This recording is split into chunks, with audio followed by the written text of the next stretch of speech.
Anatomy Assignment 6, Patrick O'Halloran, OHA 18001642. The classification of joints.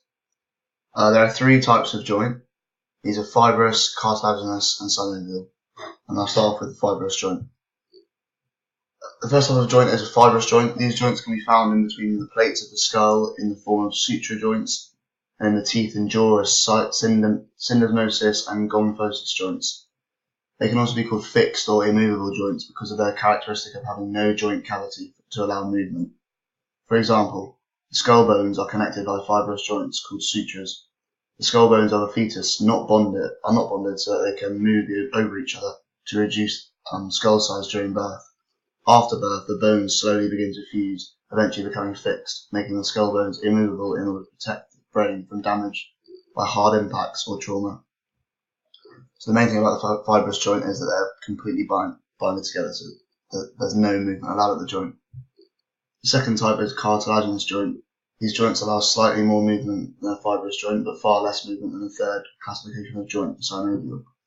Cartilaginous joints are held together by articular cartilage. This cartilage lies in between the bones that meet at the joint in order to prevent friction. This is an essential function of the joint. Each joint is separated by white fibrocartilage. This is a shock absorber that is very effective because of its tough structure. In the vertebrae, there are many cartilaginous joints.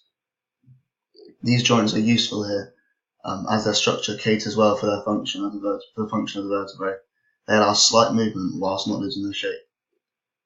So you can imagine this is important in the spine, the vertebrae and the spine, as you want to have a slight movement so you can bend your back and upper body, but not too much, otherwise you'd be all over the place. It holds you in place, the spine. How that works is the fibrocartilages in between the joints can be compressed, allowing the bones to move slightly as the cartilage changes shape. This in turn makes room for the small movements to be made, as I just explained. The third and final type of joint is a synovial joint. This is the most common in the body and allows for a free range of movement. The only thing that affects their movement is each type of joint. So there are 6 synovial joints, and their specific structure and functions, like where they are in the body and what their shape is like, that decides how much movement they have. These joints have a cavity that contains a fluid called synovial fluid.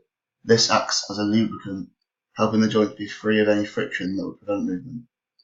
Each bone in the joint has cartilage at the ends. This does not bind them together, but acts as a shock absorber between them. The cartilage is a smooth, slippery substance. As well as this, the bones of the joint are held together by ligaments that secure the bones to reduce the risk of twists and damage. There are 6 types of synovial joints that all have specific ranges of movement. All of these movements are made possible by the joint cavity, allowing the bones in the joint to move in accordance to the required function. So we'll move on to this in a minute. First, I'll compare the 3 classifications. When we compare the 3 classifications of joints, there are obvious differences between all 3. Fibrous joints do not allow any movement, whereas the cartilaginous and synovial joints do. For their function, though, this is okay. Fibrous joints join bones together in a structure that protects parts of the body, like the skull bones protecting the brain. We do not want these bones to move, as it may cause harm. However, it is good that the other classifications of joints allow movement, as it is key for their functions. Cartilaginous joints in the vertebrae allow the spine to move slightly. If this was not the case, then our upper body would be stiff and uncomfortable. Synovial joints allow lots of movement depending on where in the body they are. For example, the ball and socket joint in the shoulder allows extension, flexion, abduction, adduction, rotation, and circumduction. It is important that these movements can be performed here, otherwise our arms would be unable to move. This shows how the synovial joint's function is perfect for these types of joints where movement is necessary. The shape of each joint is different, each shape adapted for their role in the body. Fibrous joints are flat and fused together along long edges. Cartilaginous joints are more vertical, with cartilage in between the bones, which also is part of the movement process at these joints. And finally, synovial joints have more of an irregular shape. Every one is different, as the movement required of each one is never the same. So now we'll move on to the different synovial joints. So the first one is a ball and socket, and there's hinge, pivot, condyloid, saddle, and a gliding joint. These are all synovial joints. The first one is ball and socket, as you can see on the screen. The ball and socket joints such as the ones in our hip, as shown on the screen, and shoulders, allow extension, flexion, abduction, adduction, rotation, and circumduction. All of these movements are made possible by the joint structure.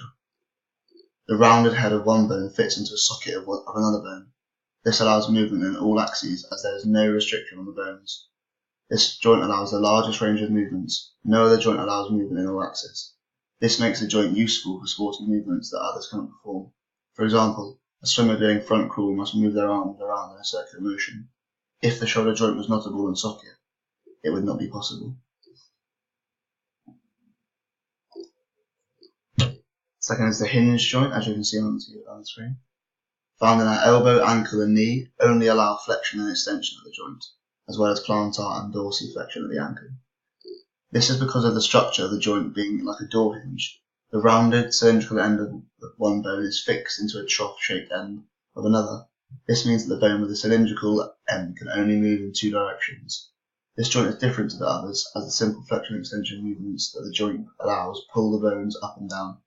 It is the only joint that is exclusive to these movements. Its structure is useful for where the joint is located in the body, however. The hinge joint in the elbow brings the ulnar and radius bones up towards the humerus. This is used in a bicep curl when weightlifting. Any other joint would not be stable enough to perform this movement, as they operate in different axes, whereas the hinge joint only operates in a single axis of movement, making it more stable and secure. Now move on to a pivot joint. Pivot joints found at the base of the neck and in each elbow in the neck. Pivot joints found at the base of the neck and in each elbow, where only rotation is possible. However, the pivot joints in the elbows allow supination and pronation, as well as rotation. This is because in the pivot joint, the rounded head of the one bone fits into a ring that is made by another bone. This forms an axis that operates on one bone rotating on the axis of another. A sporting example of when this joint is used is when a footballer uses his head to change the direction of the football.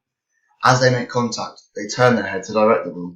This is because the pivot joint in the neck is letting the head and neck rotate.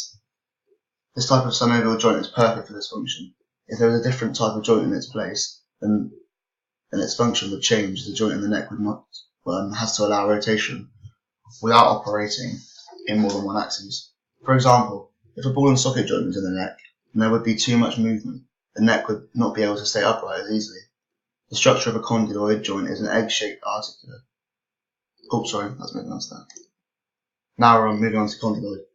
The structure of a condyloid joint is an egg-shaped articular surface of one bone that it fits into an oval cavity of another. This means that abduction, adduction, flexion, extension, and circumduction can be performed at this joint. This is useful when performing a push-up. The condyloid joint found in the wrist allows the athlete to bend their wrist back to form the base for a push-up. If the joint was replaced by another one, this would not be possible, as its function would not suit the specific needs of this movement. The condyloid joint allows the hand to move independently from the rest of the arm, therefore making it possible to bend the wrist in this way. The joint also has to be stable, so that the athlete's body weight is supported. Other joints do not have the right structure to cater for the movement as well as stability. This is a saddle joint. In a saddle joint, the convex and concave surfaces of each bone fit into one another, forming a joint that allows extension, flexion, abduction, adduction, and circumduction, as you can see on the screen there. This joint does not allow rotation, as the way that the joint is shaped and structured means that the bones cannot move in a circular motion around each other. As you can see, they're fitted into each other, there's no way for them to move independently. There is a saddle joint located in the thumb, which is used in cricket when a bowler is gripping the ball. The joint allows the athlete to wrap their thumb around the ball when bowling it. This is because the structure of the joint allows the bones to circumduct, but not rotate, so the thumb can stay in this position easily without having to be stopped from rotating by muscles in the hand. If the joint was a hinge joint, for example, the bones would be unable to get into this position, or if it was a pivot joint, then the function would be completely wrong for the location of the joint in the body. The final synovial joint is gliding joint. Gliding joints only allow a small range of movement thanks to their unique structure. The surface of the bones in the joint are flat and allow bones to slide over one another. This will only provide a small range of movement, as the bones can only slide from side to side over extremely small distances. An example of where gliding joints are located would be in the carpals in the hands. Here, the gliding joints allow the bones to slide slightly over one another, useful in hockey when turning the stick to change the direction of the ball. The gliding joints in the hand make this movement easier, as they can provide inversion and eversion in order to allow the hand to move, rather than just the lower arm controlling the stick. The joint is well suited to this area and function as its shape allow the surface of the hand to be flat, which obviously is helpful in the hands. If there was a saddle joint in our hands, they would be very bumpy and not smooth like they are now. But as well as this, the gliding joint structure allows the carpals in the hand to move to produce a movement whilst also keeping the shape they are arranged in. So now I'm going to compare all the six of the joints. All of the synovial joints are different in many ways. However, there are some similarities between others. The saddle, condyloid and ball and socket joints are similar in the way that they allow lots of different movements in different axes. However, their shapes differ greatly as their functions change. The pivot joint is unlike any of the other joints in the body, and it has to be as its function is very specific. Its shape and structure allows rotation and supine and pronation. The pivot joint's shape is also unlike any of the other joints, as it consists of a bone that fits into a ring of bone allowing the rotation. The shape of most of the other joints is that of one bone fitting into the end of another, e.g. hinge and saddle joints have bones that fit into other bones according to their shape. The gliding joint is the exception to this, as it has an irregular shape where the bones slide along each other. Its function is also unlike any of the other joints, as it allows inversion and eversion which is specific to this joint.